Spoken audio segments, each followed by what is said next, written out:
Welcome to Office Hours, hosted by legendary sports executive, entrepreneur, and investor David Meltzer, where the brightest entrepreneurial minds in business, sports, and entertainment get together to talk about success, failure, and everything in between. So months don't matter, years don't matter, weeks don't matter, minutes don't matter. Everything important in your life happened in a moment. Take a deep dive into the mind of some of the world's most impactful guests. We're always seeking approval and seeking acceptance and love from other people, and we're not doing it for ourselves. To share their strategies and tools to dominate their respective fields. Self-care is the best care, and it starts with you. David Meltzer hosts Office Hours.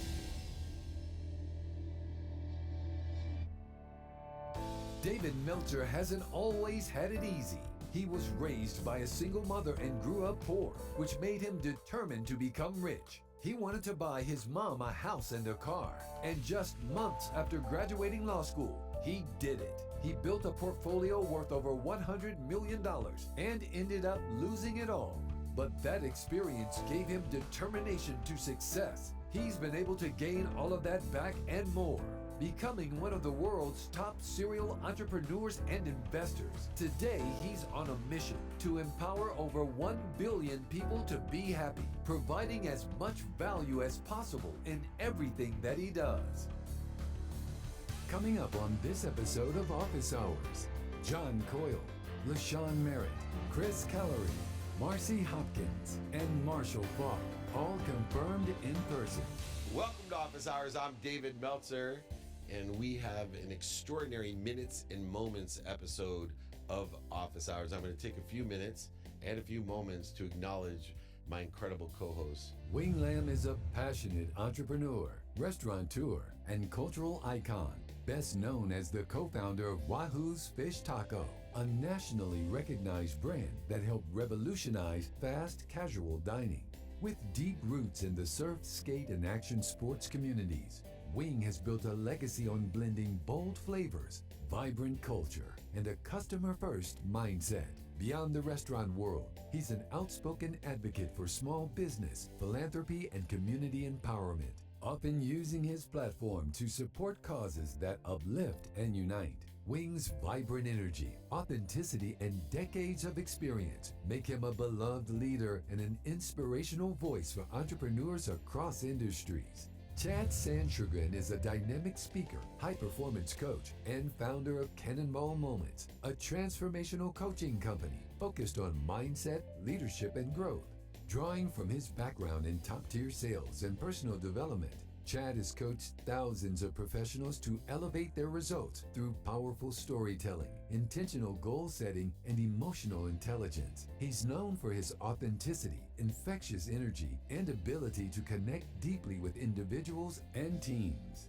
Andrea Marcellus is a wellness expert, author, and entrepreneur whose holistic approach to personal development has empowered thousands to live with intention and confidence. As the creator of the N Life Method and author of The Way In, Andrea blends fitness, mindset, and lifestyle strategies to help people become stronger, mentally, physically, and emotionally. With decades of experience in performance training and personal coaching, she's a go-to expert for high achievers looking to reduce stress, increase productivity, and align with their best selves. It's minutes and moments here on Office Hours.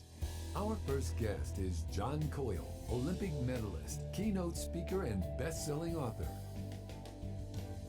Welcome to Office Hours. I'm David Meltzer, and I'm blessed to have the best co-hosts in the world. It's an eclectic group, a beautiful group, here to bring the best out of our guests. Thank you, everyone, Andrea, Wing, and Chad, for joining me. Yeah.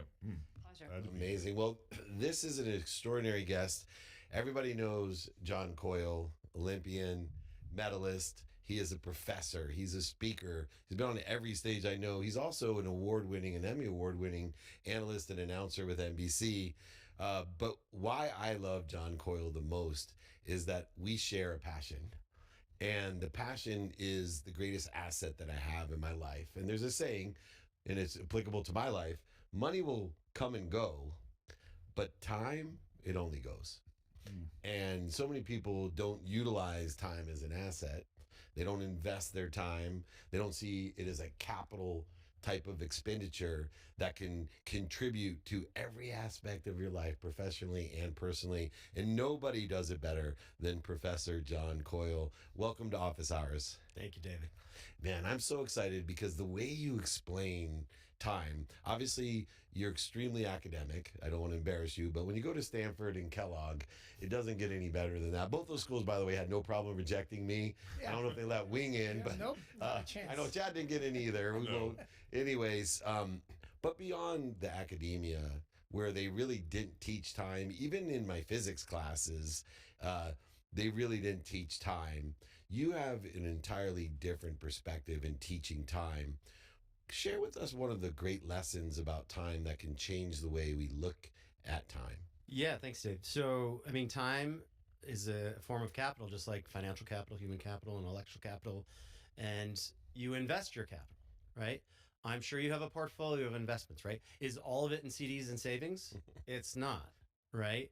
You have a risk return portfolio with your money.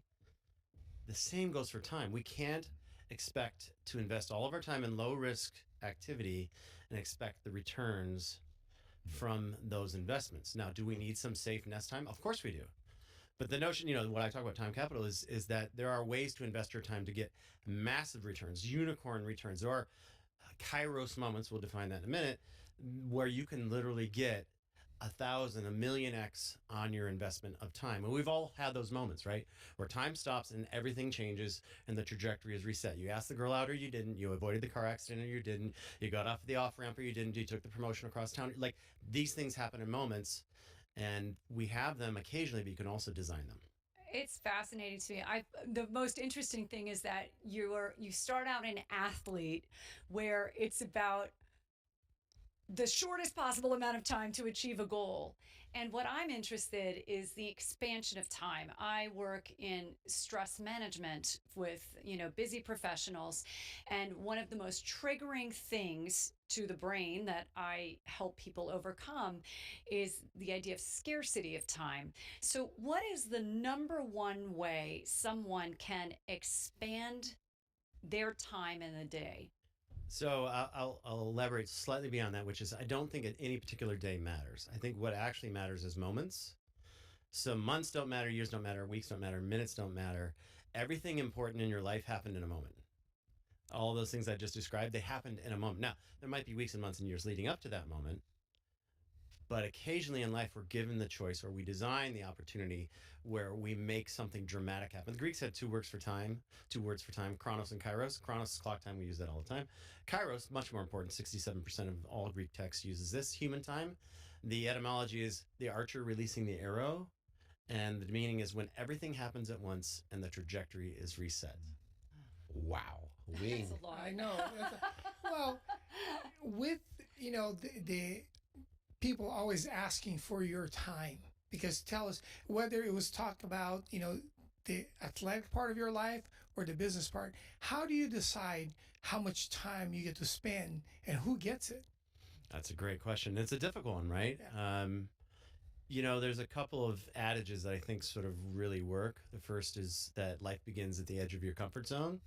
So if it's something new, unique, different, then go for it, right? Dave Meltzer invites you down to the Sirius XM studios. I have no idea what that means. I'm going to say yes, because it's something different. And the other is that, that when life gives you choices, choose the one that makes the best story. Not the hardest, not the easiest, not the most fun, just the one that's going to make the best story, because that's what you're going to lay down in memory.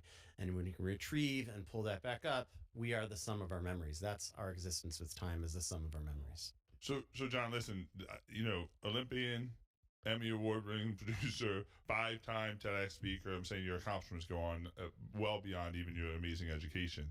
At what point was there a point that time became the platform for you? You have all these platforms, but now you're the guy who speaks around the world about the importance of time and how to have it as a capital. At what point was it like this is my calling? It was in my early 30s. I had retired from athletic sport at 30, which was 3 years before. Lashawn, Retired which is 30. super old, by the way. Yeah. And I started working in business, and I started noticing a couple of things. That summers started getting shorter, and that weeks would fly by, and I didn't remember them. And I started casting about, like, why is this okay? And I talked to some experts, including Phil Zimbardo from Stanford, and he's like, 98% of adults feel that time accelerates the older you get. And I'm like, why is that okay? Why are we accepting this? And then the real insight was that in my sport, in almost every sport, hundreds of seconds determine first from second from third from never heard of you. Yeah. And that's the reality in real life. Moments ultimately decide the future trajectory of our lives. And if we take advantage of those moments when we're given them or design them, and I can give you an example if you want, then we can literally not live 40 more years or 50 more years, but 500 more years. Yeah. As somebody who owns a company called Cannonball Moments. Yes. Yeah. You totally get this. Literally, life is defined by those moments, those cannonball moments. What was a moment for you that the investment of that time was the unicorn return? What is there? Is a moment that you can now immediately go back to and say, yeah, this moment was worth the investment that I made?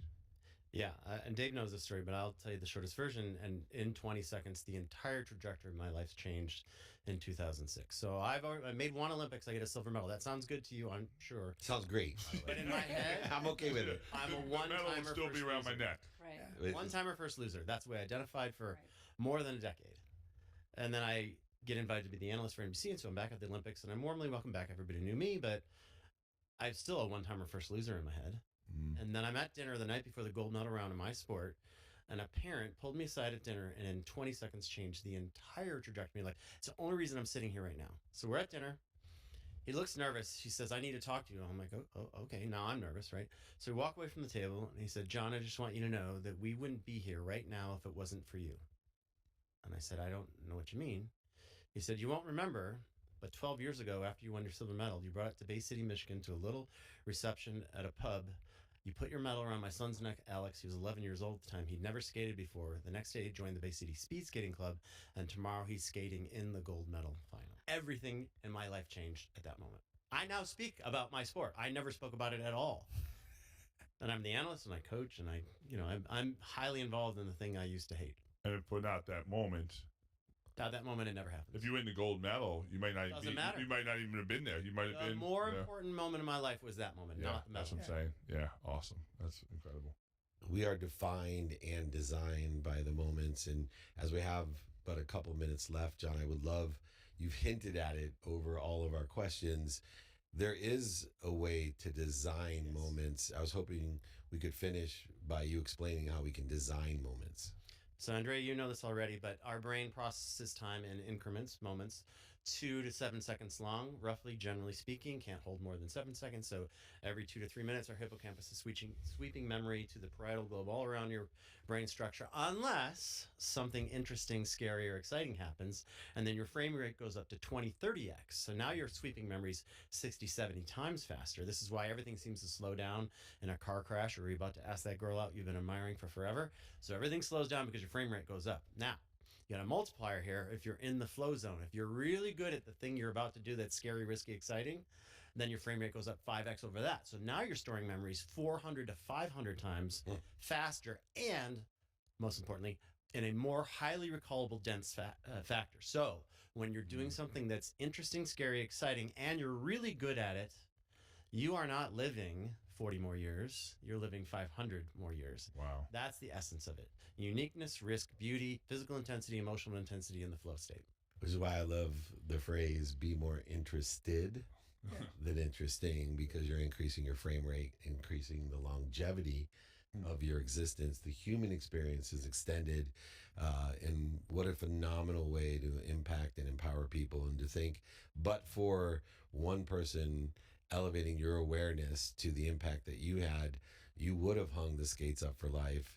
You would have lived in a different time zone, the one in which you are avoiding, and helping all of us to avoid as well.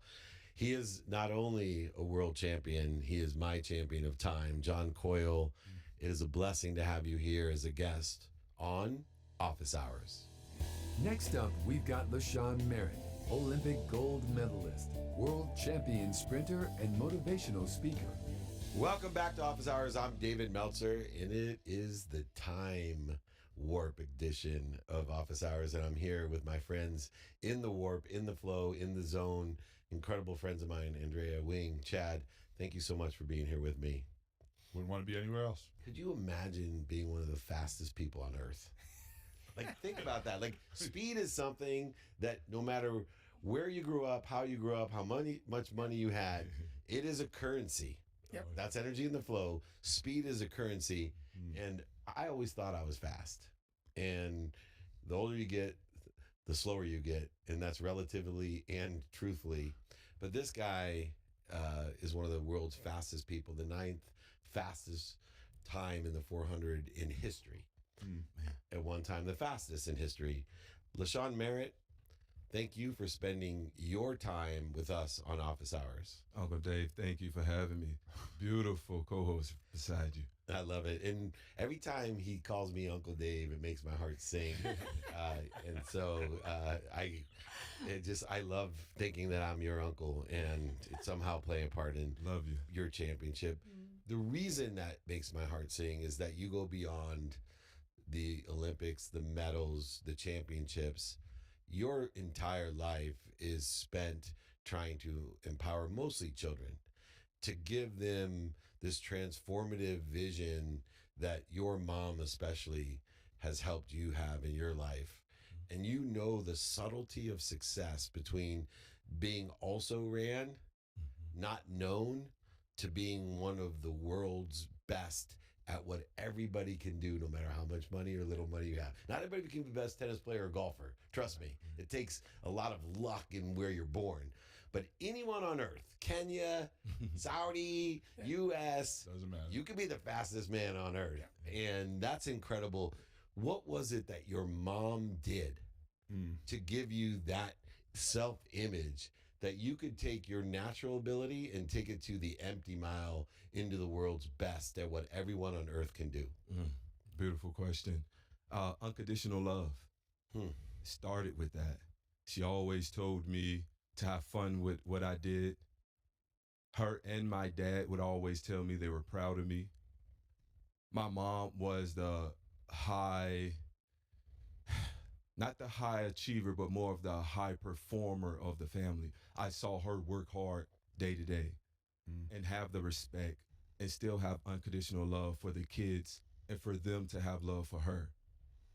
And she wasn't an athlete, so I didn't have that void to fill of being great or anything. It was just doing what I had to do and understanding win or lose at whatever I did, my mom would continue to have that unconditional love for me. And it was my dad, who was the high achiever of the family, who always told me I was meant for something special. And I came from a good root. And I could pretty much be anything I wanted to. He had a dream that would have put him in a certain spotlight, but he married my mom and had kids early, which he take great pride in that. But he didn't get to fulfill that. So he poured that into me. So that unconditional love from my mom, and then that self voice that I heard from my dad of, you got this, you're meant for something special. The mom allowed me to work hard day to day, which allowed me to become a champion. And my dad's voice allowed me to execute and be present and understand the moment when I was in them. Amazing, right? It's absolutely amazing. I've been so excited to have this conversation because what I do, we're both, your foundation is working with health and well-being for kids. I'm doing that for busy professionals. Everybody needs We need it more. hands We need up. it more than this, kid. Trust me, Andrea. What do you think is the number one thing that kids are needing most now? Is it on the nutrition side of things and knowing how to fuel themselves? Is it on the mindset side of things and knowing how to believe in themselves, maybe when nobody else is telling them day in and day out that you're a champion? What do you think is the number one thing you've noticed they need? A little bit of both, but the mindset, but working the body fuels the mind, and vice versa, I feel. But the mindset and the way the world is right now, and them having access to so many things, sometimes is a detriment to the kid because they don't know who to follow or who to listen to. I have 6 nieces and nephews, and I do a master class now where I push the physical side because of my expertise, but the whole basis of it is around the merit mindset, which is the accountability, the discipline, the why, and what you're doing. The biggest part in what I realized guided my success was gratitude, which shows up in a certain part of the race, and having the ability to be present. For me, both go hand in hand, and I'm pushing both now, but the mindset will last a lot longer than the physical ability. So I push the mind. You know, I appreciate all the things that you have accomplished, and the fact now that you're giving back, it's even more impressive. So I've overheard you saying something in the background. We wish we could do more. So let me throw it out there, because I do a lot with guys like yourself that are now giving back to the next generation, right? They're paying forward. So how does a taco guy partner with a guy like you? So instead of getting 10 or 20 kids, we get 50 to 100 or 200. Because the previous speaker was talking about the time, right? Because you're limited to how much time you have. Right. So how can we impact more kids together? What I've learned since I've been out of the sport, I'm 2 years removed from actually training. Networking for me has been something that I've had to learn to do and put myself and understand the power of frequency in the spaces and places that I put myself into and that the universe allowed me to be in. Yeah. I'm on social media, connect at LashawnMerritt.com. We can push it wherever you are. I'm all about impact and being a servant leader because I had that when I was younger. I realized that. I was so present a lot when I was younger. When I was training, I was such in a bubble. When I got out of it, I was fortunate enough to still be around people who thought the way I thought when I was in that day-to-day process of struggle. And I heard you say one time that I didn't feel like I was like a sacrifice. So I don't use the word sacrifice a lot now because it's just me feeling like I had to do what I had to do in order to get what I need to get to. So no crying or whatever in the process. I found love in that. And the platforms today, I'm taking advantage of the platform. I understand I can be in more than one place at one time because of social media and everything, which I learned from Uncle Dave too. He's always everywhere. So I'm just trying to follow the blueprint. I gotta get some Wahoo tacos in my hand. While I'm on those videos, I'm an eater. I'm ready for it. I love them. I've been a fan for years. The biggest thing for me is I developed this mindset and had the ability to become a champion in sport, and now I'm trying to become a champion in life, and I understand how important it is to align myself like people here today, and I just want to continue to impact. One of the things I'm blown away by is not the amount of medals you have. It's unbelievably impressive. It's not by your amazing energy, but it's the reverence in which you talk about your parents. Of all the things, everything you've done, if I knew nothing about you, just the reverence in how you speak about your parents is something beyond any gold medal. Let me ask you a question. Let me take you back to the first Olympics that you were at. And that first race that you medaled in. What race was that? 400 meters. 400 meters. Individual. And what was the medal? Gold. I watched Freddie Freeman hit the home run that won game one. Yep. Game one. Yeah. And he ran over after his team, and he ran right to his father. Mm-hmm. After you won that Olympic gold, what was the first conversation you had with your parents after that medal was won? You know, I remember it. My mom told me congratulations. She was proud of me. My dad told me he was proud of me. Congratulations. How the air feel up there, and you ain't seen nothing yet. After every big achievement I've did, my dad always came back, said, boy, you ain't seen nothing yet. Congratulations, but you ain't seen nothing yet, which never brought me down. It always continued to motivate me and also let me realize that track and field wasn't everything, because the runway in life was going to be so much greater than that. And that allowed me to stay on a path of creating habits that I needed, that aligned with me wanting to be successful, but also understanding that I was developing a mental mindset that would ultimately translate to life, to become a champion in life, which is what I'm doing and where I am now. Well, I don't want to speak for your father, but from somebody that's much older than you, and has built a business doing what you're doing right now, and you ain't seen nothing yet. No, You ain't seen thank nothing. you. That's right. I will tell you, my father never told me that he was proud of me, that he loved me, or he had my back. My mom always did. And when she showed me that she had my back when I lost everything, and helped me with unconditional love without even blinking, even though I put her in a difficult spot when I lost everything, I knew those three things. It's the only three things that I tell my own children and other people's children. And I just want to let you know, Lashawn, that I love you. I'm proud of you, and I always got your back. Love So you. keep calling Uncle Dave. Thank you. You got it. Well, this is Uncle Dave with my dear friends, people that are living to a higher self to help others live to theirs, here on Office Hours. Our next guest is Chris Calleri, CEO of Huntington Jewelers, investor, coach, entrepreneur. Welcome to Office Hours. I'm David Meltzer, and we're here in Las Vegas at the Wynn in the lobby at the SiriusXM studios.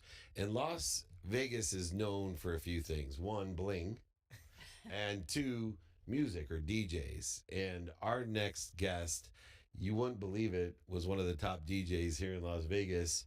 And now he's celebrating with his business the 75th anniversary of the Huntington Jewelers. And he's an experienced, needless to say, executive and entrepreneur. Welcome to Office Hours, Chris Calleri. Thank you so much for having me. So, Chris, a lot of people talk about where you're at. And the first thing I'll hear is, oh, yeah, Chris, he was a DJ. Now he's an overnight success.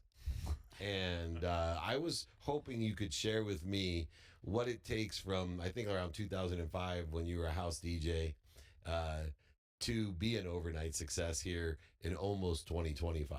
Yeah, overnight, over 20 some years is that's what we like to say. That's what it takes. So yeah, it's been a fun ride. It's been an interesting ride. For what brought me to Las Vegas was obviously the entertainment industry.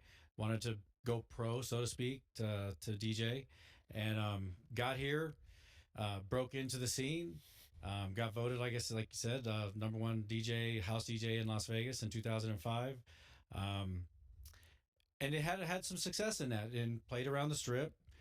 But, as you start growing up, I was in my early 30s. You want to start a family, you want to start settling down. So I had retired from the DJ business, especially as technology started coming into the to the DJ booth, because I'm an old school DJ. I have a vinyl collection, and getting into CDs and stuff. But once laptops came into the DJ booth, it was a little bit of a trend change that I didn't grasp. So, it's funny to look back now, but then I got into real estate in 2007, which we can all laugh about. I'm not laughing still. I don't know about you guys. Yep. No. The 2008, affected the city really hard. Tried to get into real estate, 35% unemployment here in Las Vegas, unfortunately, and a lot of those jobs went away. But the good thing is I can always entertain.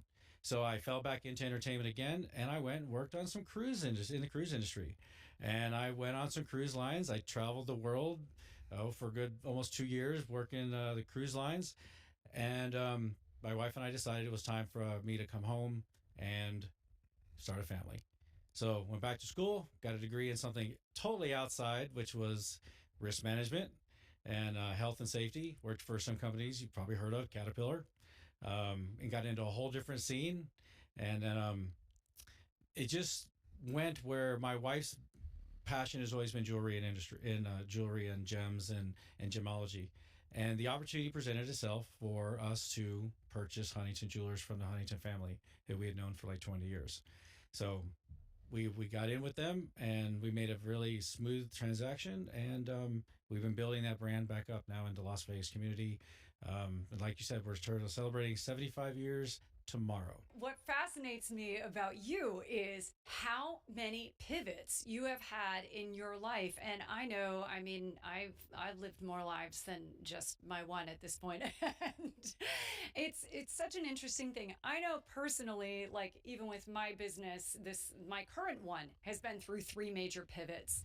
I know I'm driven by curiosity. That's how when I'm down and wow, that didn't work out, it's curiosity that keeps me moving forward.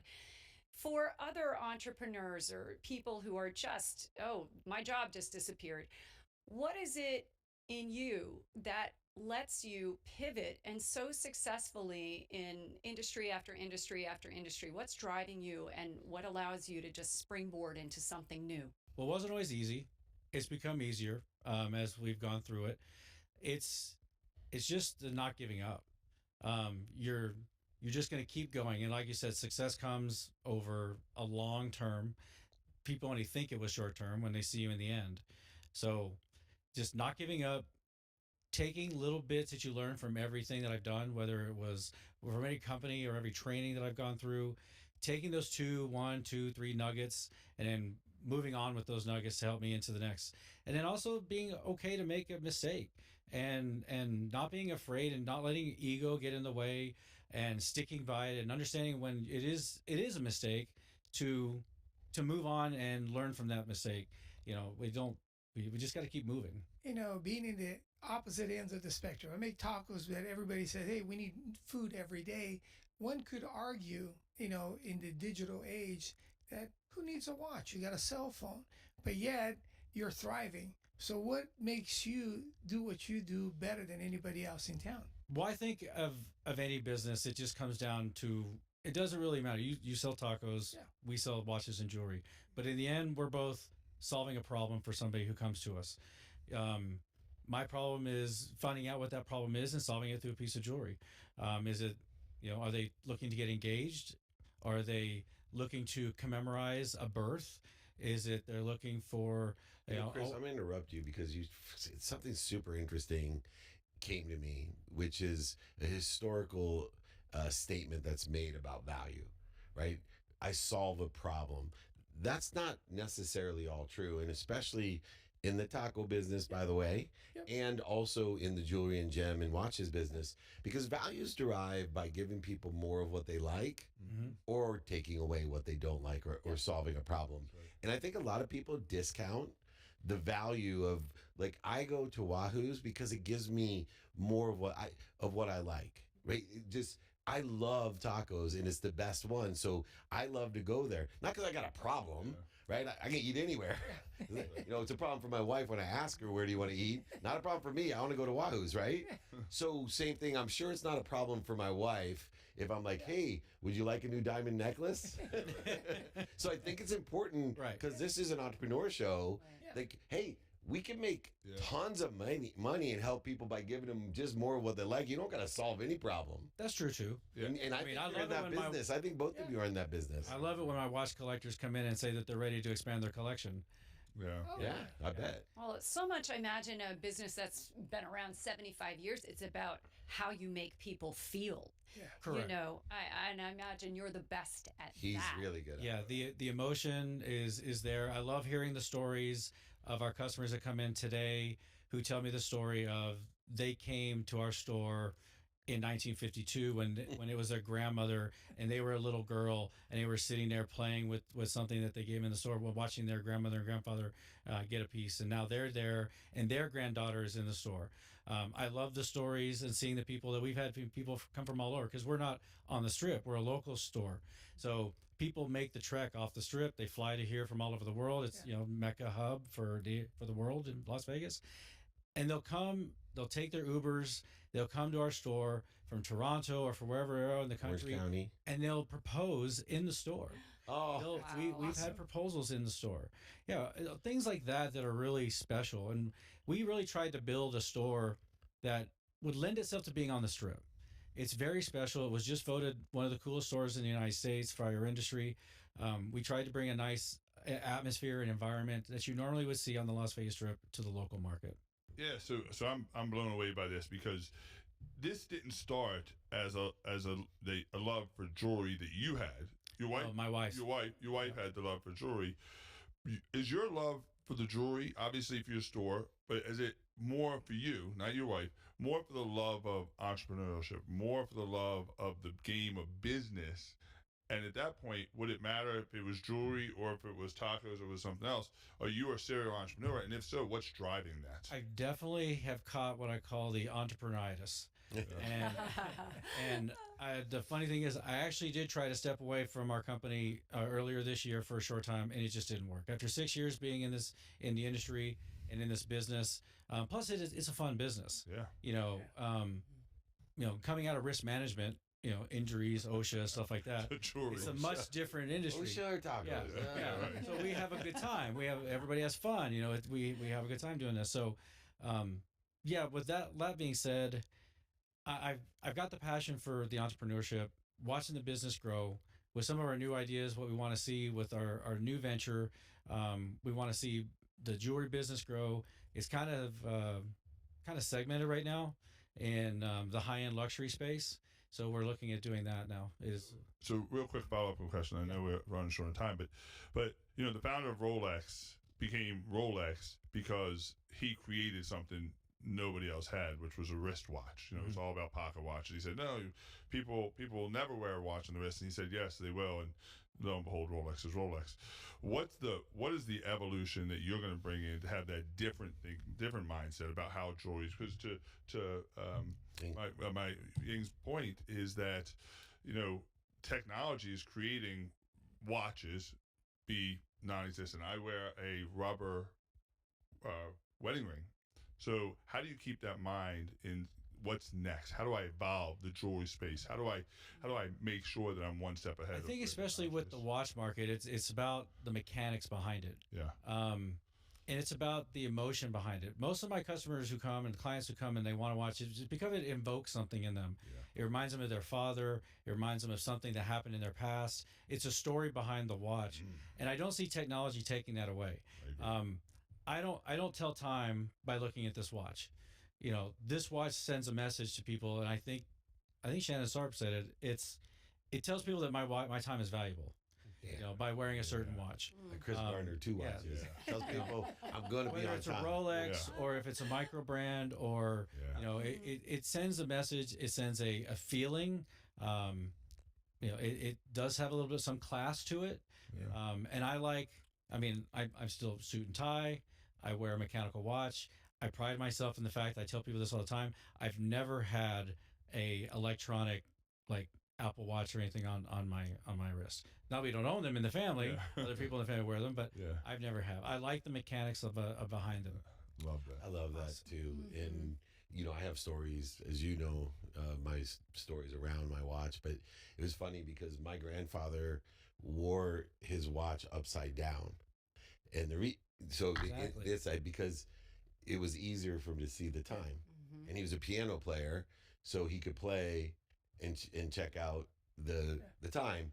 And I tried to honor him when he passed by wearing my watch, and all I did was ruin all my good watches. Right. But that was something between in my career. Right. That was something between you and him that you shared about a mechanical device that was on your wrist. Yeah, I always wear a mechanical watch I love that reason. I love Shannon Sharp as well. Chris, congratulations on your 75th anniversary, but more importantly, congratulations on living the entrepreneur's journey of being an overnight success. On average, it takes about 17 and a half years, by the way, to be an overnight success. And we can share that math. Chris Calleri, if you want an experience and to be treated the right way when buying an investment, an asset, an emotional capital, called Jewelry, Gems, and Watches, there's only one place to go around the world. Come visit us in Las Vegas, not only to see office hours, but to check out Huntington Jewelers. Thank you so much for letting me share with you today. It's all diamonds here on Office Hours. I'm excited to hear from our next guest, Marci Hopkins, award-winning TV host, podcast creator, author, and recovery advocate. Welcome back to Office Hours. I'm David Meltzer with my unbelievable hosts and co-hosts. The wisdom between the three of you is exceptional, as we find out as you bring the best out of our extraordinary guests. And speaking of extraordinary guests, Marci Hopkins is here. She is an executive producer. She is talent extraordinaire, speaker, author, a transformational leader as well, is what I really think of it. And I love her show, Wake Up with Marci. I think everybody needs to wake up. And if you're going to wake up, you might as well wake up with Marci. We are reflections, and we are reflections of ourselves. And I always say, when I meet someone and I don't like something about them, I've learned over the years to go home and think about, what is it I don't like about myself? Because if it bugs me that much, it must be really deep inside of me. And I can't see outside of me what I can't find inside of me. And that's one of the core transformational things that you empower people with. You call it self-love. For me, I find it to be the self-light, love, and lessons that exist in self or inside. When did that transformation of self happen for you, where you started to realize, maybe all these things going on outside of me are just a reflection of my own self? Well, I put down the drink 9 years ago, and I started my healing journey. And I started through the 12-step program, and that really helped me to transform and peel back the layers of the pain of my past. And so much of my life was about going outside of myself, seeking recognition or acceptance or love from others or just attention. And while I started healing, I had to go within. And I had to start figuring out who I was. And I did that through meditation, finding gratitude, really having a morning practice. And through that morning practice, I became very spiritually connected. And I started seeing things within me that I didn't really even know were there. Things that I could actually like about myself. And so often I had been looking at myself through the eyes of everyone else. And I think a lot of us do that. We're always seeking approval and seeking acceptance and love from other people, and we're not doing it for ourselves. And so when I started going inside myself and I started finding what lit me up, what made me happy, that was when I started to be able to transform and forgive myself, forgive others, and live in the grateful state. And you talk about it a lot, shift my energy. And when I begin to shift my energy and I begin to discover who Marci was, I was able to become the person that I was meant to be and that I was proud of and that I loved. And it's not an easy road to really get to a place where you love yourself. And there's so many times that I have had to look at myself and I haven't liked something about someone else, or something's made me upset. But today, because I've done this work, I can look at myself and talk to myself and say, why are you feeling this way, Marci? And usually the answer is fear. A lot of times that has to do with fear, what we're not liking, something we have to admit about ourselves. It's amazing, that fear and the reaction to fear, or the reaction to inaction from fear, all are coordinated within this self-exploration of gratitude and forgiveness, two of my favorite things to practice in life. And forgiveness was something later on in life. Gratitude was inherent, a practice of mine. I just got better at it, but forgiveness, especially later on in life, has been a source of healing for me as well. I know you help people with well-being, and there's a healing that goes on. What's coming up for you, Andrea? Well, it's so interesting because I work with people with stress management and actually using anxiety as fuel, because energy is energy. Ready? So anxious energy can become positive, productive energy if you know how to activate the brain centers that are going to let you do that. your work is all in transformation as well. And on your show in particular, you all of your guests or someone are people who have had a major transformation.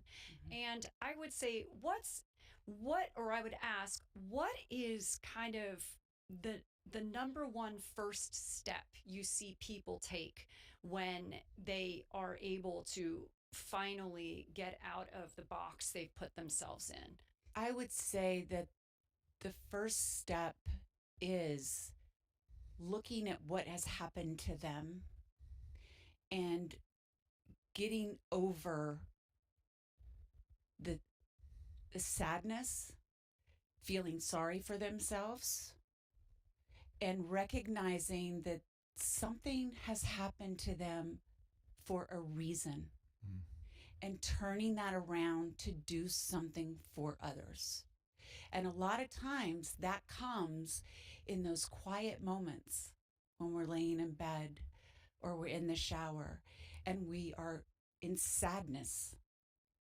But something comes to us and say, you know what? I need to do this to help others and be in service to others and make something good out of what has happened to me. There are, I think, in the world, there's, I think, two kinds of people, right? One that are, I would say, you had that moment, so you're self-motivated. And then we know lots of people that unless they have a buddy that drags them to the gym or drags them to wherever, they're not going to go. Yeah. Right? They need that motivation.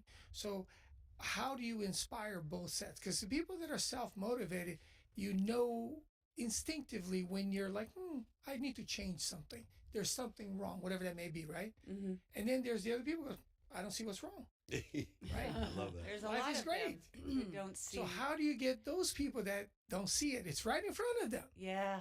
but they have the blinders on because they don't see it. Well, I can relate to that because I used to think there was nothing wrong with me when it came to my drinking. Yeah. And when I felt sorry for myself and I lived in a victimhood. And it can take time. Yeah. But I think over time, when you have someone like my husband that was telling me, I want you to get healthy. I want you to change what you're doing in your life so we can have a better life. While I resented that in the beginning, some things had to happen for myself, for me to recognize that for myself. Because you can't make anyone see it. Yeah. You can continue to maybe help them move along and to recognize that something like this is going on with them, but you want to do it in a way where you are not putting them on the defense. Yeah. Because if you put someone on the defense, they're never going to do anything. But once they do shift for themselves and they start creating the change for themselves, they will become motivated themselves. So you have an amazing book, Chaos to Clarity. Yeah, thank And you have a new book coming out. So Chaos to Clarity, your first book, and it really is about how to have clarity, everything you just spoke about in your life, and the steps on how to get there. But now you have a new book coming out in 2025. Yeah. And with Les Brown. the one and only Les Brown, right? So two amazing minds. What's that journey for you? So if the beginning journey for you is Chaos to Clarity, where are you now? It's sharing the story of the power of love and how to get there for yourself and how that can transform your life. That's what I speak about in the chapter for in Les Brown's book. Speaking of books on that, was there a book that you read that resonated with you so deeply that you said, yeah, I'm going to write my book now? Was there one book on that Mount Rushmore of books that had a defining impact on your life? Well, The Secret by Rhonda Burns has been life-changing for me. I'll also say that I was doing a lot of meditating and Abraham Hicks came into my life. So I've read several of Abraham Hicks' books. But really for me, writing a book, I was very guided by God. And I knew at a certain point, there were all these things happening for me that were pushing me to do that, but I thought I would never be able to do anything like that. I mean, who was I? I mean, I used to think I was stupid and I had nothing to offer anybody. So who was I to write a book? But all of these things were guiding me to do it. And a funny story, the final straw, there was something that had come on TV. And it was like, okay, that's it. That's the final thing. I'm going to do it. I walk outside on my deck. I look up and I said, okay, God, I'm going to write this book. And I'm telling you, a rainbow appeared, 2 doves came on the roof of my house, and a dragonfly came by.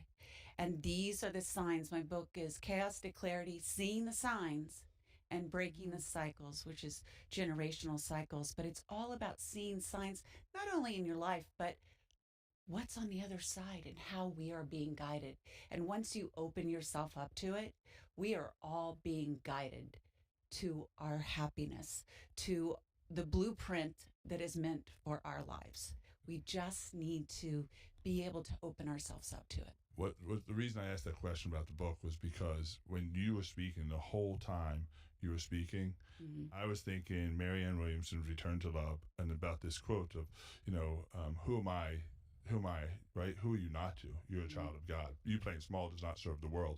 And then you said that. And I think that your message just resounds with this idea of returning to love, return to self-love. So I appreciate all your wisdom. Thank you. Yeah, it's a divine direction and allowing the divine detours to reveal or create the revelations and salvations of that genetic and energetic inheritance when you break that chain, which you have elegantly, through a very difficult journey, been able not only to do, but to share those stories so other people, as I always say, don't have to pay the dummy tax. It was an interesting thing. Chad asked me why he, is always my anchor man. And I think when you see people light up with the questions that he asks, it just reminds me that I have him in the right place at the perfect time. No one's ever asked me that question. And I was thinking what books she was going to, and Marianne Williamson came up, Esther Hicks came up. Well, she embodies all of those in one body. She embodies Hicks, she embodies Marianne Williamson, she embodies all these people, and everything she says resonates so deeply because everybody has this idea of this part of them that they don't love, but when you can love yourself fully, and you're liberating people to do that, and I find that to be God's work. Yeah, I find that to be God's work, and you mentioned it. And with my books, it resonated so much because Think and Grow Rich changed my life. Yeah, and I when I wrote Connected to Goodness, I went to the Napoleon Hill Institute and said, hey, I want to write my version of Think and Grow Rich under the framework of that. Then they asked me to be in Think and Grow Rich Legacy book, the movie, and now it's come full circle where being the chairman of Napoleon Hill Institute and being the steward of Think and Grow Rich, Outwitting the Devil, and you definitely have a piece and a part of some of those other spiritual side of a pragmatic world. You mentioned that, in my book, in my new book, Keep Telling Yourself, at the end of every chapter, there's a book recommendation on what that chapter was created by and what book I read. Every one, and they at the end of every chapter, I'm like, what inspired me here was this, and here's the book, here's the person that embodies this most. And I think that, having met you, I could see that you could clearly be an end of a chapter for me. I love that. What's so interesting, if I can say, is that, if you're saying it was led by God for you to write this book, and we talk about your journey has been loving the parts of yourself that you loathe, that you hate. And I mean, I'm not part of any organized religion, but that is the work of Christ. That is Christ. That is loving the sinners, loving, the ones that everybody else casts aside. And you've learned to love that in yourself. And it's so beautiful. And I really appreciate that in your journey. Thank you. It is hard to love ourselves at times. There's so many things that have happened in our lives that break us down, and we become fragments of ourselves. Yeah. And we're supposed to, continue on life and be successful in work and have a successful family and just be successful in anything that we do. But how can we be that if we are not whole? That's right. And so that is what I hope each person, eventually can find for themselves. Because when you really have that, you live the most fulfilling life. And it's hard to feel good when other people are bringing you down. But if you can find a way, we're going to get ticked, right? We're going to get pissed. We're going to be upset. But if we can just step back after that, right? Shift that quickly instead of staying in it for so long, finding something that can help us to shift, step back, change, revert back to that feeling of goodness, and we'll get so much more out of the person that's in front of us or the circumstance. And it takes time, but even, Rhonda Burns, she talks about finding a symbol of love. For me, it's a dragonfly. And anytime, and that's because that was a God moment for me, but anytime that I feel that now, that I feel a tension or an upset, I envision dragonflies and feel the love inside, the energy of love within. So may everyone out there find a symbol for themselves. We should all wake up with the thoughts of Marci Hopkins, as well as go to bed with the thoughts of Marci Hopkins, and find our own dragonflies. Find your dragonfly here on Office Hours. Next up, we've got Marshall Faulk, Pro Football Hall of Famer, financial literacy expert, and philanthropist. Welcome to Office Hours. I'm David Meltzer, and I have a Hall of Fame co-host group here with me today, Andrea, Wing, and Chad. I've been blessed around all the Hall of Famers. Had a business partner that's a Hall of Famer. I currently have another business partner that's a Hall of Famer, and there's something special about Hall of Famers, right? Even within the Hall of Fame, there's like a Hall of Fame of Hall of Famers, and it's funny how there's just different levels of an elevated awareness or frequency. Well, one of the tops of all Hall of Fames, of all Hall of Famers, is one of my business partners who I learn from every single day. Sometimes he doesn't know I'm watching. Other times I'm just asking him a ton of questions. And his name is Marshall Faulk. He's a Hall of Fame running back, but more important, he's a Hall of Famer off the field. Welcome to Office Hours, Marshall Faulk. Thanks for having me. It's great to have you. So I've been blessed to watch you, not just on the field. I've watched you since you were a freshman at San Diego State, when my friend was the center of that team. And I was at the game, sometimes on the sideline, wondering how the heck is this guy so good on the field, and continue to watch you, and was there when you were inducted in the Hall of Fame and beyond. But the one thing I admire most about you is one thing to be one of the, if not greatest running backs in the NFL history, which can be argued till we're dead. But I've never met someone who was so sure of himself at a young age. One of the biggest dis-ease that I see for young people today is they don't know who they are, and they're so worried about what people think they are. And this energy is just a suck in their future. It diminishes the great light that God has given them. Yeah. And I got to watch you as a freshman at San Diego State and beyond. And whether it was at the Heisman ceremony when you didn't get what you want, or your MVP of the Super Bowl when you did get what you want, or the NFL Player of the Year, or in business when you did and didn't get what you want, Marshall Faulk, for some reason, God has blessed him to know who he is. At what age did you to say to yourself, I don't care what other people laughing at me, scoffing at me, telling I can't play running back, whatever it is in your life, that business is going to fail. When was it that you said, you know what, I'm going to figure this out, and I'm going to prove at least who I am, not worry about what other people think I am? You know, it's weird that you asked that question, and I was literally asked this question a couple of weeks ago, and I've been thinking about, like, when, like, because you look for the time. It's like, when did this happen? But then my second oldest brother just had his 63rd birthday, so we're sitting around and we're talking about mom. And one of the things that she would always do is she would ask you, like, angry, who are you?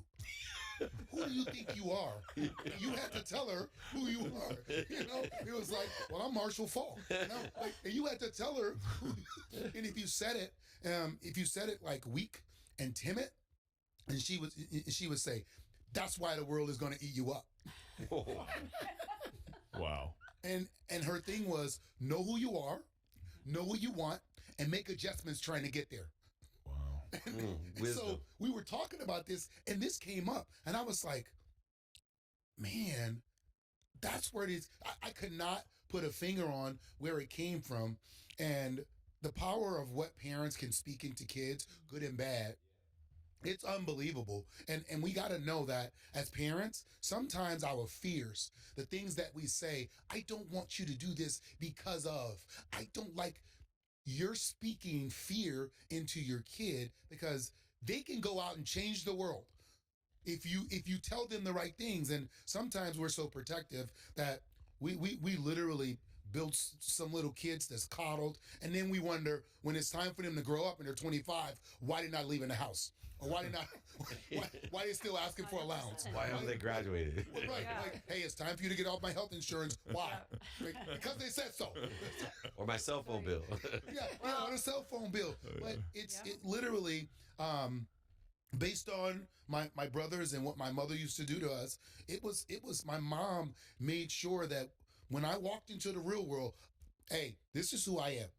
And she would say, listen, your behavior and your actions, they are who you are. They speak to people about you. So make sure how you act and how you behave is how they're going to treat you and see you. I could not agree with you more. I am so feel your mama, and I feel like I just got a gold star as a parent because literally my daughter was just, let's just say, on the wrong track.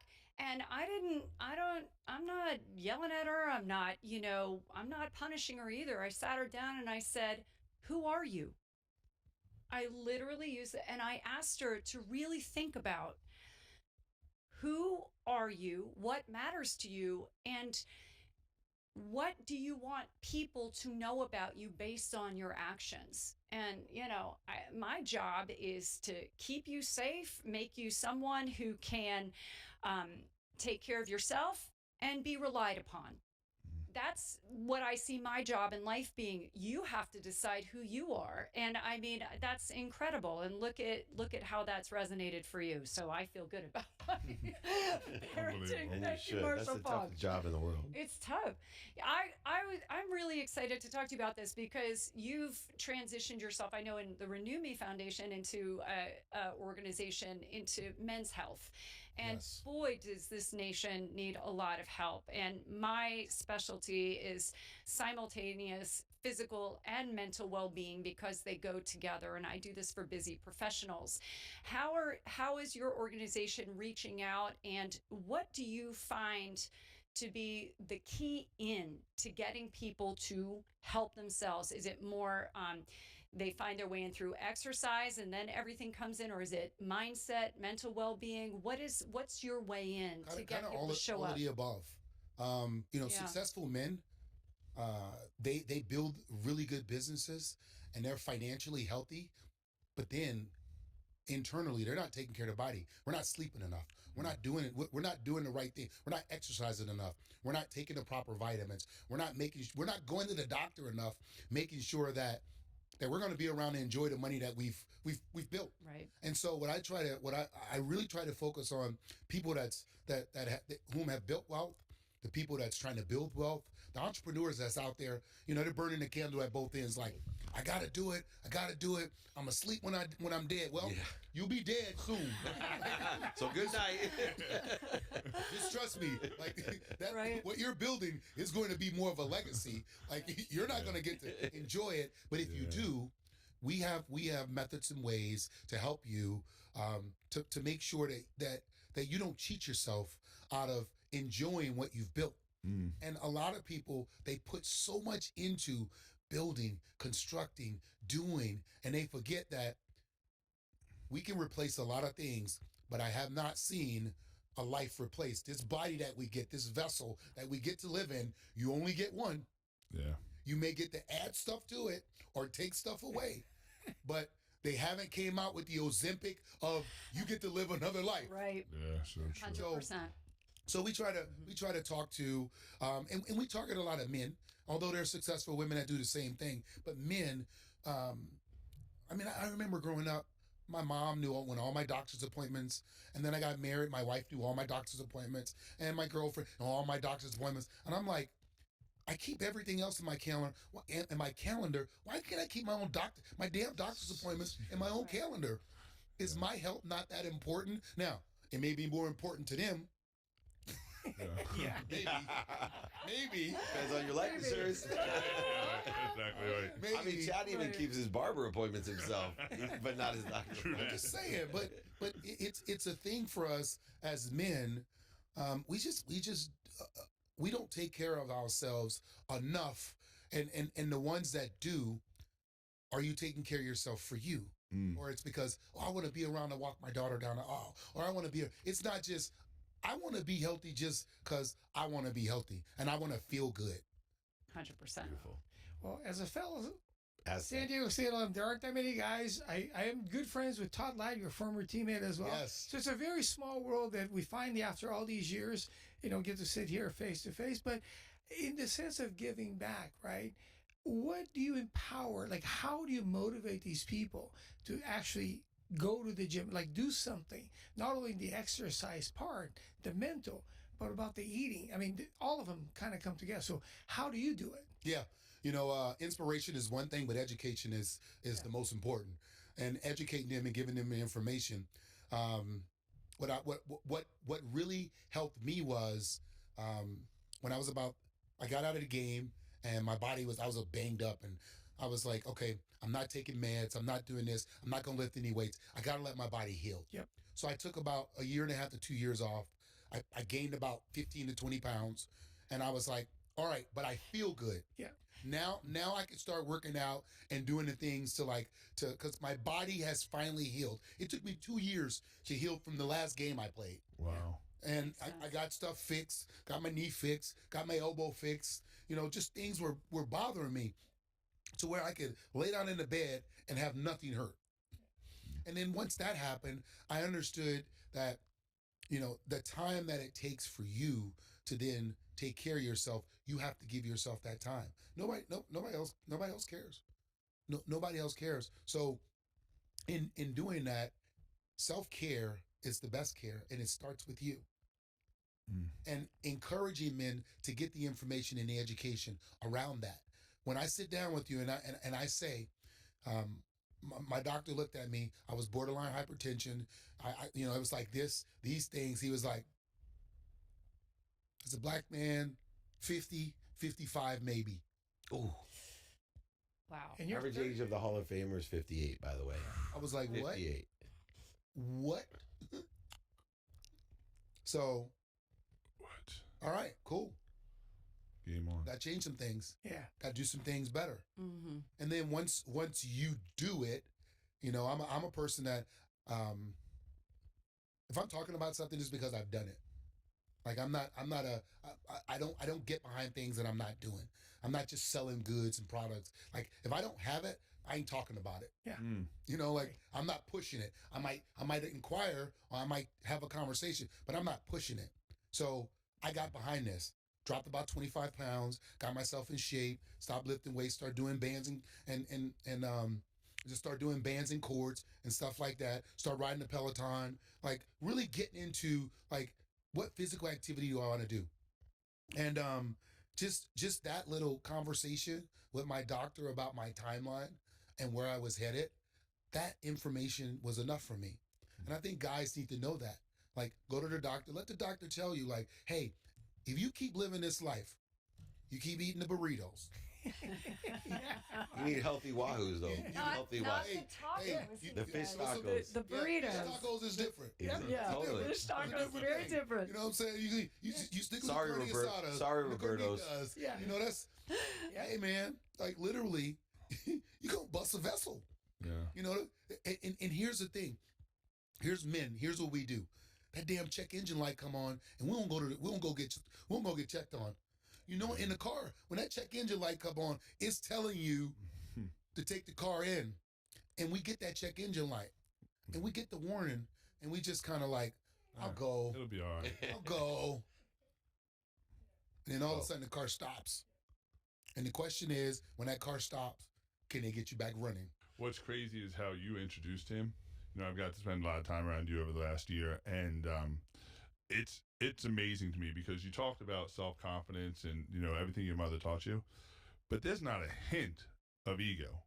There's not a hint of arrogance. And so it's a real dichotomy. When you're a Hall of Fame running back, when you're a 7-time Pro Bowl, when you're NFL Offensive Rookie of the Year, the accolades, your trophy room has to be as big as most people's houses. But yet, when you walk into a room, you walk in like God sent you, but you portray the most humble, approachable, likable energy of any Hall of Famer. I've been around a lot of Hall of Famers. I've never been around somebody that has energy like that. How did you learn how to balance the two? Self-love, belief, confidence without ego. I didn't learn it. This is it. Like this is I don't know if you can. You either have humility or you don't. Or some things slap you in the face and knock you down and humble you. Yeah, There you go. Do you either have that? and You have a slap I love in the that. face. You're either humble or you're about to be. That's Yeah. what that was You my hang- saying. You hang around him, and you're the one who introduced me to him. And would you agree that there's No doubt. I've been around him since his freshman year. I knew his friends in college very well, and sometimes I was taken off because he was so humble and so quiet. I'm sitting there going, "Why is he sitting by himself? Should I go? I'm a little bit afraid. Should I go over and just see if there's anything I can do for him?" And I think that's how we became friends. Is I'm one of the few people that recognize he was just humble, not arrogant, which is why he was by himself, not trying to wear gold everywhere and walk in and Dion the whole room. It was, and I went over and I was all like, "Hey," and Marshall and I would sit at really crowded, loud parties in the corner and have these deep life conversations about another passion of his too, financial literacy, which is something he has taught me, and part of our passion, along with men's health, part of that's financial well-being is too. And Marshall has literally helped millions of people, especially young people, get a grip on financial literacy and education so that they can portray that in their own lives. But go back to the humility but did conversation. you have was there a moment that you flirted with that line between always. and how Always. and how or who brought you back? I have not a feeling I have an answer of who brought you back, because it sounds like your mother probably yanked your Always. ass back. But, Always. But do you have that moment? Because I think I think you're right. Either you're humble or not. But I think the challenge is most people put so much identity into the medals, and they lose themselves in what it took to achieve the medals. Chad, always. And here's what I'm gonna tell you. It's your family that keeps you grounded. Mm-hmm. And this funny story, all right? I'm 21. I literally just won MVP of the Pro Bowl. I go home to New Orleans. I just bought my mother a house. And I'm getting ready to go out. I just bought her this house. I furnished the whole house. Here's what she says to me. "Don't come in my house after midnight. I'm going to be asleep and you're not waking me up." I'm like, "That's not even your house." All right? What All time right. do you get home? And I stay in the hotel. Like I stay in the hotel. I'm in New Orleans. I'm like, I stay in the hotel. But here's the best part. The next day, when I came to the house, guess what she did? Where were you last night? No. Hey, can you go to the grocery store for me and get these? I'm like, I pay people to get my groceries. What are you doing? Sending me to the store. Yes, Mom. So Did you go to the store? MVP of the Pro Bowl. MVP of the I'm at Winn Dixie. Yeah, you were. Getting a loaf of bread. And stuff. But those are the things. Those are the types of things and the people in your life that keep you humble. Yeah. And I can remember my second year after winning MVP. Winning MVP of the Pro Bowl, and I'm like, I'm rookie of the year, and I did something on TV, and she called me like, "Who do you think you are?" Like, what are you talking about? She's like, "You're representing this family." Like, I'm like, "Mom, it was just a play." Like, what? Yeah. If you ever like, I'm like, you can't whip me. Well, she could. I'm a grown man. She could. Let's be honest. I'm a grown I'm man. a grown man. Like, I'm taking care of you, and this is Yeah. how you're talking to me. So good. But the reality is, it's those people. Like, you got to have those people in your life, in the times when you're doing things, to remind you Who you are. Yeah. of who you are. Like, hey, your feet are on the ground here. You could be in the air somewhere else, but when your feet are firmly planted on the ground, and we're looking eye to eye. Can I ask you a question? Just, it's so interesting. In my career, I've been in fitness 32 years, and the first 16 years of my career, I did everything everybody thinks they need to do to be fit. I gained about 28 pounds. Like, it went wrong. It went sideways. And the reason I have credibility is because of that failure, white knuckling in and calorie counting and and my way is so kind, and it is so gentle to yourself, and it works for people. But it was based on that failure, and that's why I have enormous credibility with the executives that I help. Do you find that, because here you are, Pro Bowl athlete, like, I know who you are. I'm a champion fantasy football player, by the way. But like, do you find that you have credibility with these executives and these people you work with to help them take better care of themselves? Because even you ended up on a downhill trajectory. I mean, I know I do. And can you talk about that? Yeah, it's one thing when you're successful and you're riding high, telling people what to do, because they look at you like, you don't know what it's like to eat a cupcake. It's like, but then when you can show them a picture, when you're looking like a walrus by the face, and you're like, look, I had an extra 25 on me. I know what it feels like. I know you're walking around and your hips hurt, your knees hurt, your feet hurt. Like, I get it. I understand. Here's what you can do. It gives you some credibility. People need to know that you sat in a seat that they're sitting in right now, sometimes to listen to you. And they don't want to listen to the fitness guru. They're like, you don't know what you're talking about. You've never been here. Easy for you to say is the one I get a lot. Then you have to be vulnerable. Right. I'm going to share a story before we end about last night. So after my son made me aware that Marshall Faulk was being honored on the field, they played a video about his career with the Rams. And it was the night that John Robinson had passed, who's a legendary coach of USC and Los Angeles and St. Louis Rams. And it was really interesting because everyone in the suite's like, text Marshall, tell him that you're proud of, text him congratulations, text him. And my son, who knows Marshall really well, he's like, yeah, and they're like, he won't even respond. And Miles like, yeah, he will. And which Miles usually is questioning his father's credibility, but he wasn't questioning my credibility. He was confirming what he as a 14-year-old has seen of Marshall Faulk. Yeah. And so I text him, hey brother, congratulations. And I think I sent a picture of what he looked like on the super $1 billion screen at SoFi. And within 5 minutes, he's on the field. The humbleness of somebody saying congratulations, just simply put, I really appreciate you. Right? I've been around a lot of guys who aren't Hall of Famers being honored on the field that don't just take the time to acknowledge appreciation between friends, business partners, associates, etc. But it was the biggest lesson for those 14-year-olds in my suite, that the humility of the most honored person in 65,000 people, right, the number one, had the time just to say basically, thank you, I appreciate you. And Marshall, I just want to say publicly, as always, I appreciate you and all the people that you impact, including me. I learn lessons every day being your friend and business partner. I always see the best in you, and I see you bring the best out of other people as well. To me, that's what a Hall of Famer is all about. He's my MVP, number 28 in your playbook, number 1 in my heart, the incredible Marshall Faulk. Thank you for joining us on Office Hours. Let's get to this week's Executive Spotlight.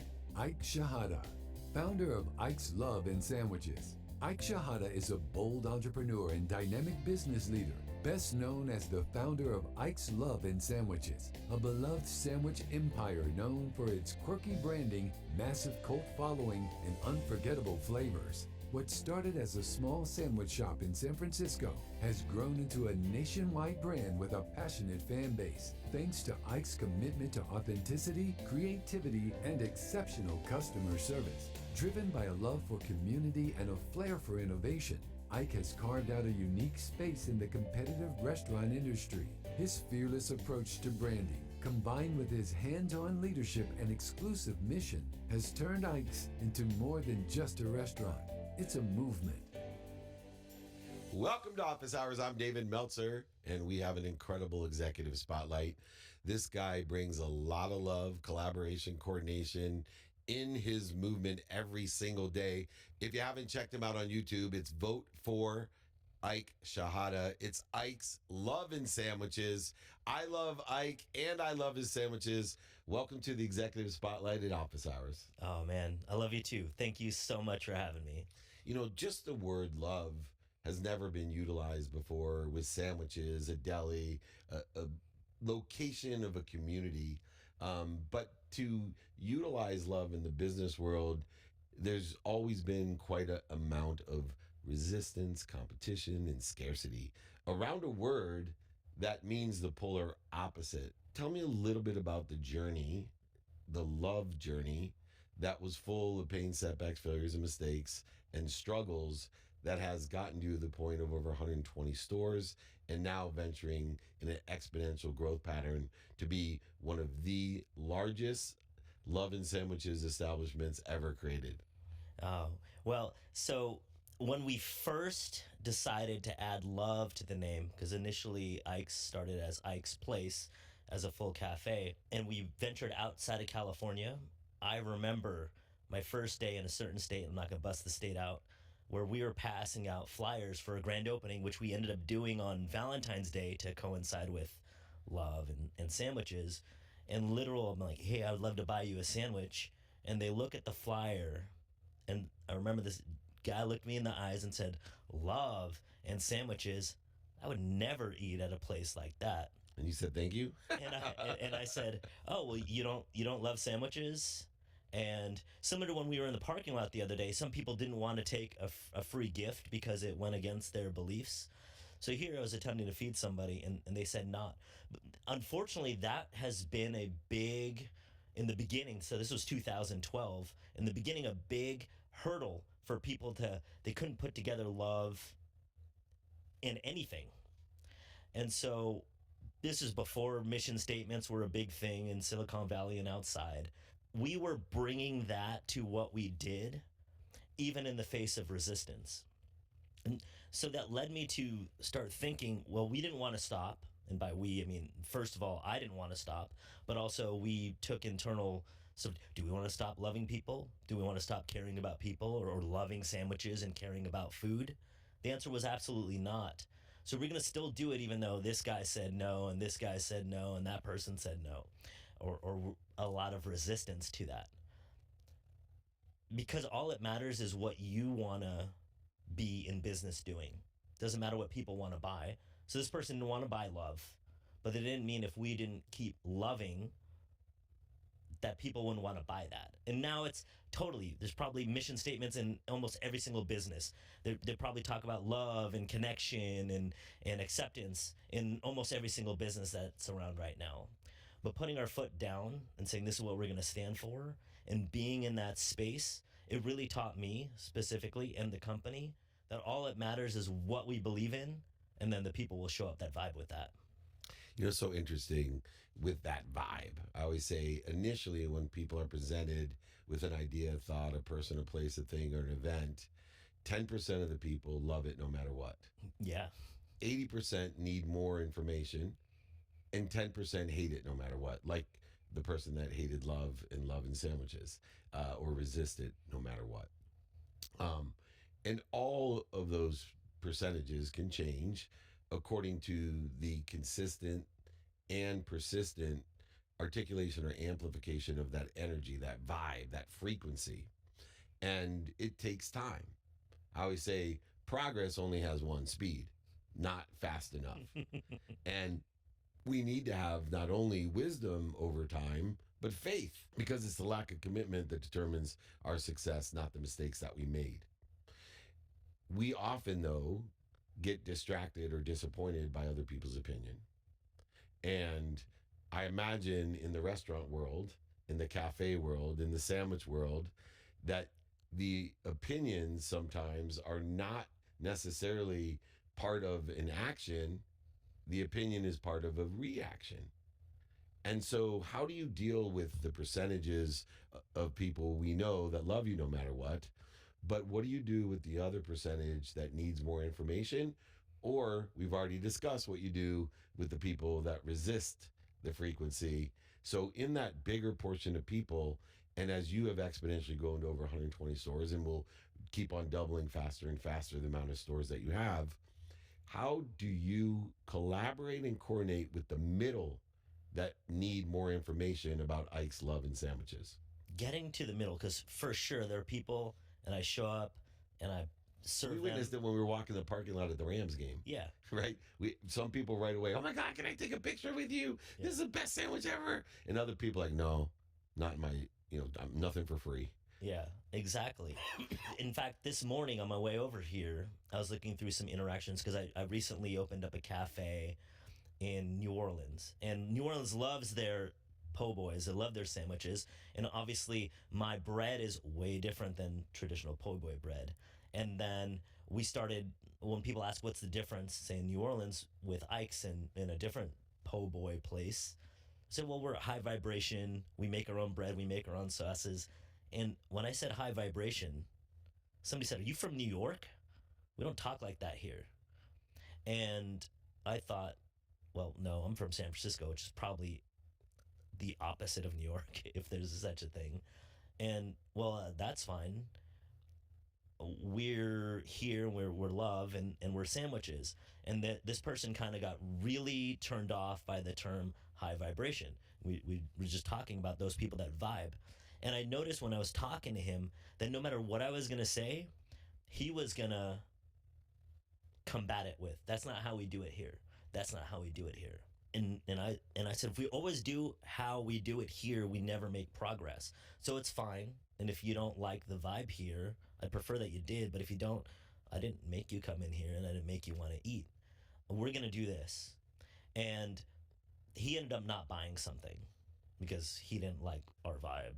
Oddly enough, for somebody that didn't like high vibration as a term, he just didn't like our vibe, so he left. And he wouldn't say that. But I know that's what happened. We were vibing at a certain space, and he couldn't be with that.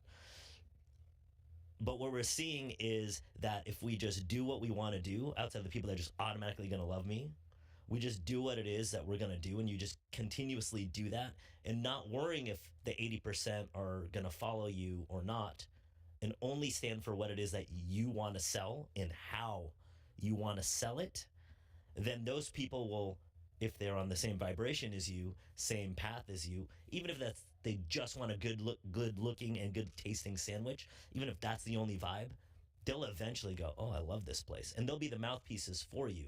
They'll be the ones bringing people in, even though we don't use po' boy bread, which has totally been happening in the last month. Yeah, it's interesting, though. We are protected and promoted by the people that say no to us. And I tell a story about my first book review on Goodreads where the lady said I had a horrible book because I believed you could talk to water and change the cellular structure of water, which I learned from other scientists. In which you can. And which I believe you can. And I thought for sure, because that one person thought I was an idiot and didn't like my book, that everybody would feel that way when the opposite happened. The people that believed what she was saying didn't buy my book, so I had less people out there calling me an idiot.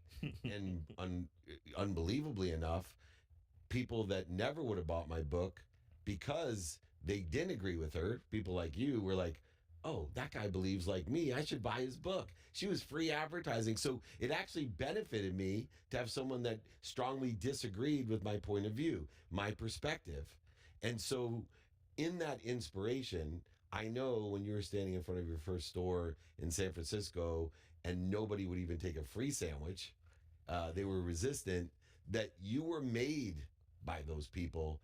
As we finish up the interview, What's the number one lesson you've learned about scarcity and resistance that has led you to an infinite, abundant, unified system that you collaborate and coordinate in at all times, which is evident on your YouTube channel, you're evident in over 120 stores, and your passion, your purpose, and your profitability?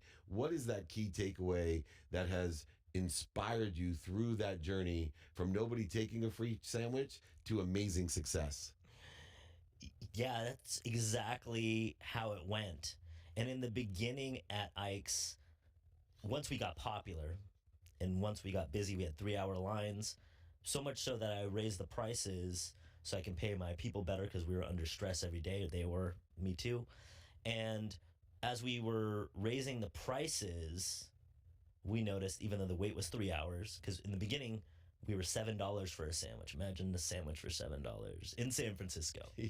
And then we'd have people coming in and then complaining the wait time was too long, and I can't believe it's all these negative things. People would say that to my face.